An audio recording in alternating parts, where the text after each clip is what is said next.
So thank you very much for the introduction and the invitation to speak today.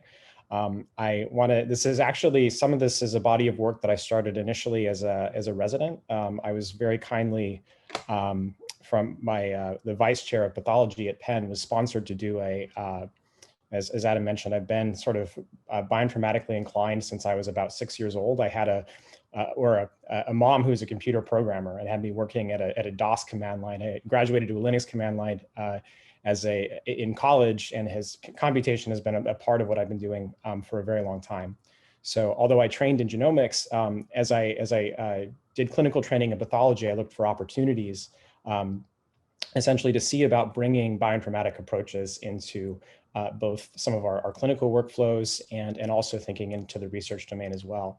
So I'll be showing you a body of work today that really, I think, illustrates just how far we've come in terms of computer vision applications and how we might start to think about applying those in a cancer setting, in particular into CBTN cohorts. So just as a sort of a clinician's view of what we mean by looking at immune infiltration in tumors, this is a very traditional view that a clinician might see in terms of looking. This is a combined immunohistochemistry stain for CD3 and CD20, looking at B cell and T cell infiltration. This is looking at a breast cancer tumor, and you can see that there's at the infiltrating margin of the tumor, there's an appreciable immune cell infiltrate. Some of it sort of more scattered, some of it actually in lymphoid aggregates. And this is sort of the nature of some of the immune responses that we see by eye as pathologists. And yet this is kind of where we leave it in the clinical domain. There's a lot of phenotyping that we're not yet able to do in terms of the deeper sort of cell identity and really understanding the prognostic significance sometimes of what we see by eye. One of the poster child diseases for this, of course, is colon cancer, where this is a body of work by Jerome Gallone going back to 2006 science paper, where they showed that there was actually a very striking prognostic significance in terms of the extent and location actually of T cell infiltration in colon tumors. And in fact, just as a marker of how far this field has come, in fact, this immunoscore became part of our 2020 WHO diagnostic classification scheme for digestive system tumors. So again, this is now starting to actually see its way into clinical practice. So a lot of the work I'll be showing today rests on this body of work by Joel Saltz's lab at Stony Brook University. And as a testament, I think, to the quality of some of the work they're doing in the computer vision space, specifically in the digital pathology domain, and in terms of trying to grade immunologic reactivity in tumors. This was the group that the Cancer Genome Atlas reached out to when they were looking to actually annotate TIL, tumor-infiltrating lymphocyte, across basically the pan-tumor atlas of TCGA. The initial paper was looking at, I think, about half of the TCGA histologies. In the intervening years since 2008, they've now expanded to really make this pan-tumor. They've now incorporated adult glioblastoma, for example. So these algorithms have now seen brain tissue among many other tissue types. And the algorithm's really only gotten better over time. So just taking a step back in terms of, we saw some really nice work earlier today by Arash looking at actually deconvolutional methods of RNA sequencing to look at the nature and extent of immune infiltration in tumors. Of course, there's a lot of advantages of RNA-seq. The fact that you get a transcriptome can't really be understated, just in terms of the tremendous dimensionality and ability to actually, from that high dimensional data, resolve lymphocytes, not just lymphocytes as a group, but also subtype, CD4 versus CD8 T cells, NK cells, et cetera, and other immune cell types like macrophages, which can actually be more difficult to discern by imaging. And then, of course, it's also possible from a bulk tumor sample, and increasingly with single cell technologies, to actually deconvolve tumor intrinsic and immune intrinsic signatures, recognizing it's a heterogeneous cell population. But of course, there are disadvantages to RNA-seq. Certainly, the deconvolutional approaches are not perfect, require extensive tuning and validation. Spatial information is lost, at least in bulk tumor analyses, although actually spatial sequencing technologies are now trying to address some of these issues. Unfortunately, it's for a lot of NGS technologies. They're best performed on non-fixed tissues, which limits their application to archival clinical samples. And frankly, RNA sequencing is relatively expensive and really hasn't translated into clinical practice yet. There's relatively few applications of that in the clinical domain. Whereas on the other hand, you have H&E imaging, which has literally been part of pathology for over 100 years. This is a very old technology, dirt cheap, and is actually ubiquitously collected as part of routine clinical care. Lymphocytes can readily be detected by eye, and by its nature, when you're looking at an image, it's inherently spatially resolved. Of course, the disadvantages might be obvious here. It's two-channel, hematoxylin and eosin. Hematoxylin is roughly staining DNA, and eosin is roughly staining protein, right? Not a specific protein, like literally any protein in a cell. So although you get a lot of rich imaging information, you're not getting a lot of specificity per se.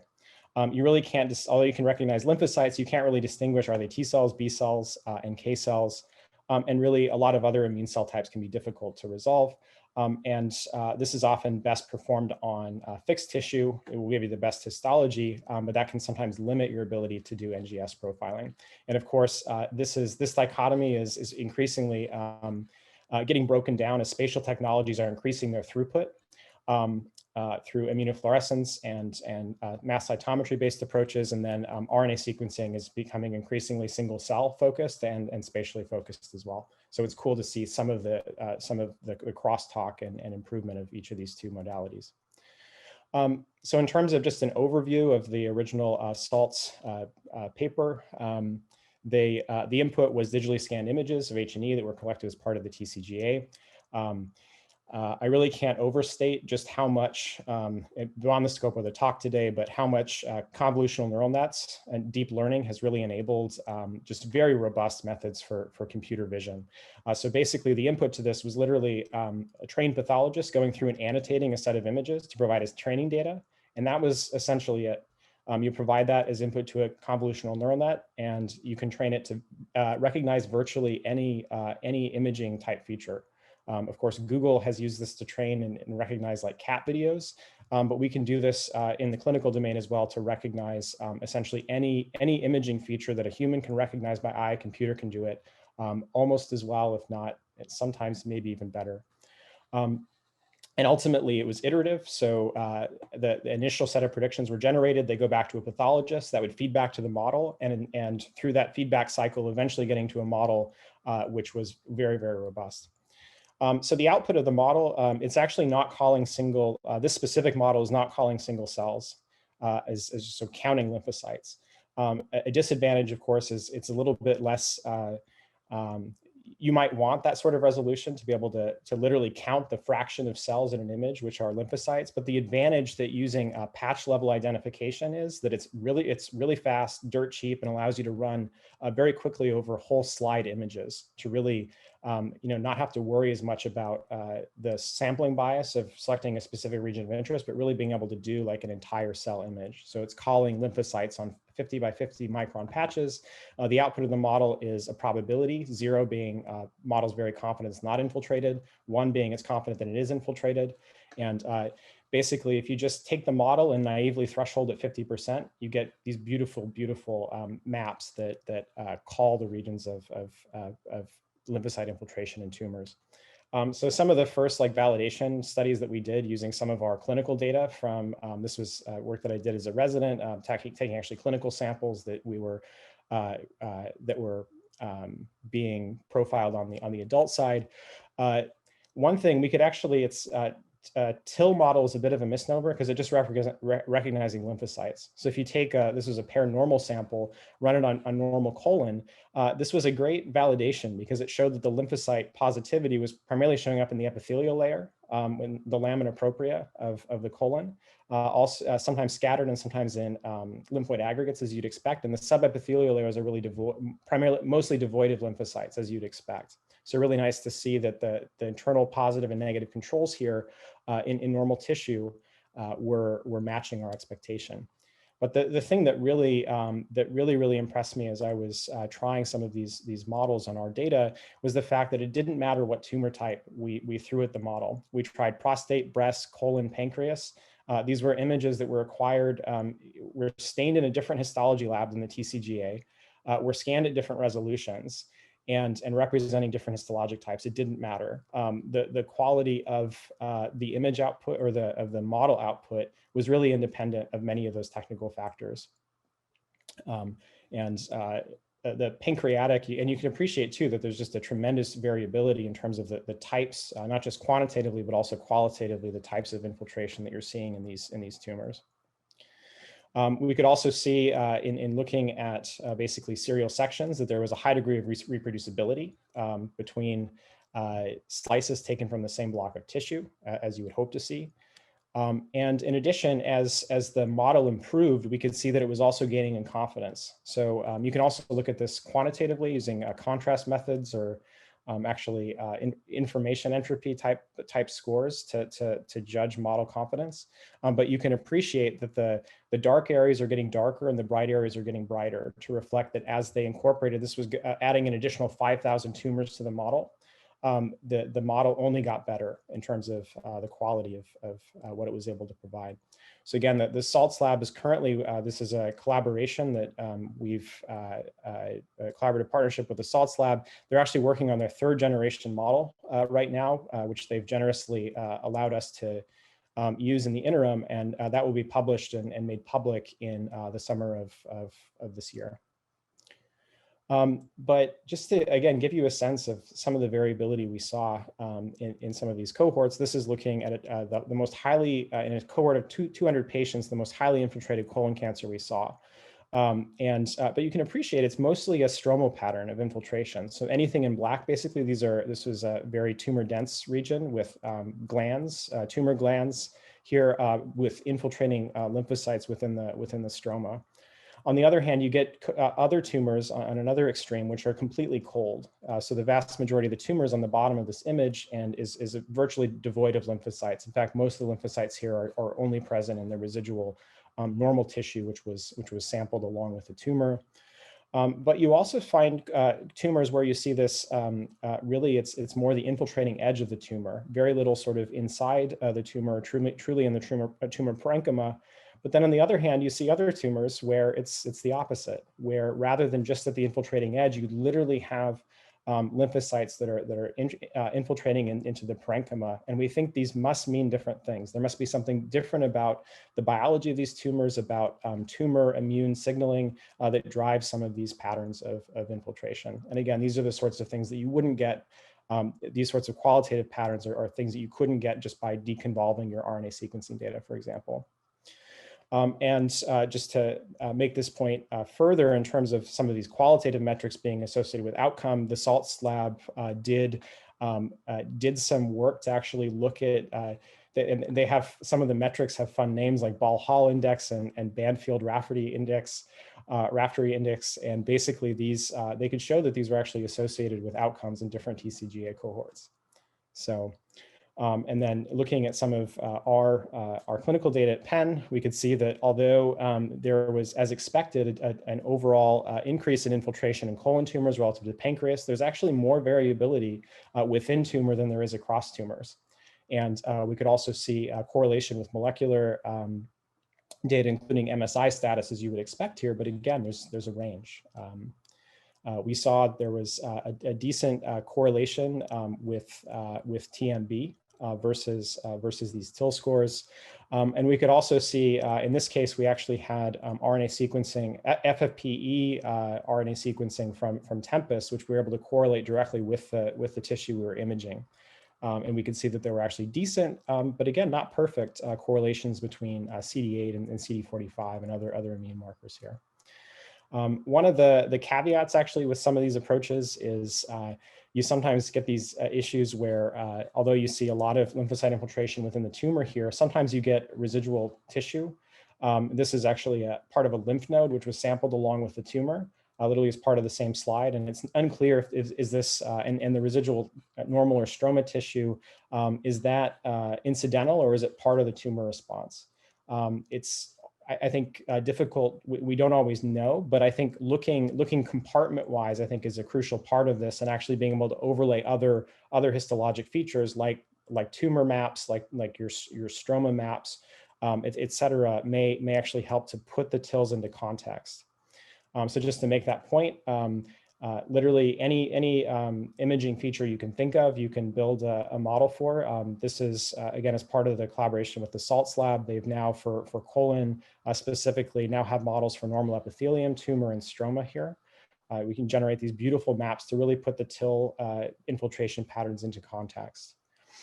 The tie-in actually to CBTN started as a project through the Parker Institute for Cancer Immunotherapy that I'm involved with, which is focused actually on applying some of these next generation technologies to do multiplexed imaging to really deeply immunophenotype the immune microenvironment in high-grade gliomas.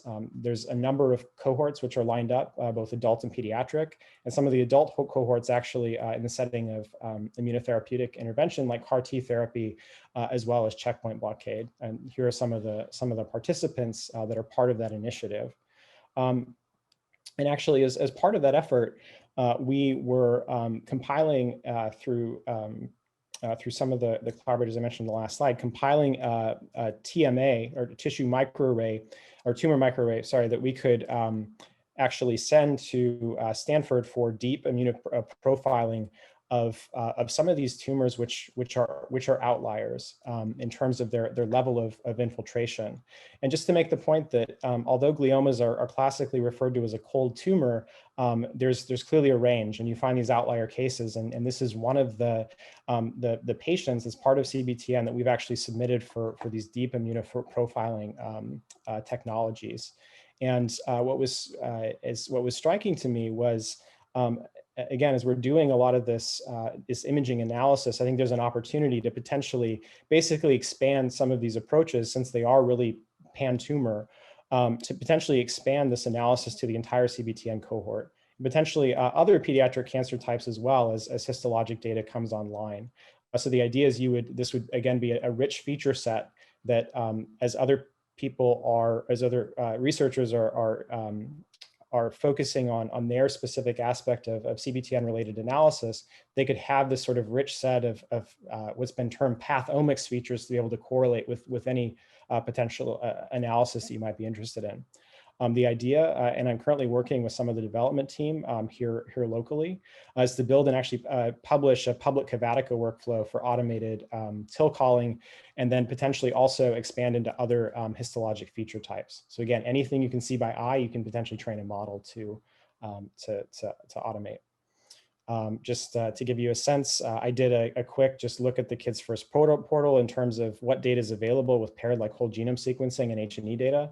And there were already just over 600 patients where you'd be able to do that sort of paired analysis, an example. And the vast majority of these also had RNA sequencing data as well. There's really, really great servers that, or a great server service called QUIP that was stood up by the Stony Brook team. It's a great way of actually being able to overlay some of these computer vision maps. This is looking at a TIL map in a breast cancer sample, and actually being able to tie it directly back to histology. So this can be, again, shared within an academic research community. It can actually, we're actually talking about potentially standing this up within our clinical pathology department to enable integration of this potentially into some of our clinical workflows, or actually as part of clinical trials. And then finally, just as在这个会议上，但是没关系，我把那个音量调小。Okay. I think that was used for 2 more minutes, Derek. Oh, sorry. Yeah, no problem. So in terms of future directions, as I alluded to, we're looking at multiplex imaging to actually take the two-dimensional H&E imaging to potentially 40 or more dimensions. As another sort of shout out to convolutional neural nets, this is a CNN-based algorithm for doing cell segmentation, which is one of the hardest computational parts of this analysis, is actually take a raw image and turn it into individual cells. And it's just amazing how far this field has come. we're now starting to build, this is some tonsil data that I've actually generated as part of my work as a postdoc in the Weary lab. We can now start to resolve in 40-plex immunofluorescence individual cell types by their marker expression, but then also put them into spatial context.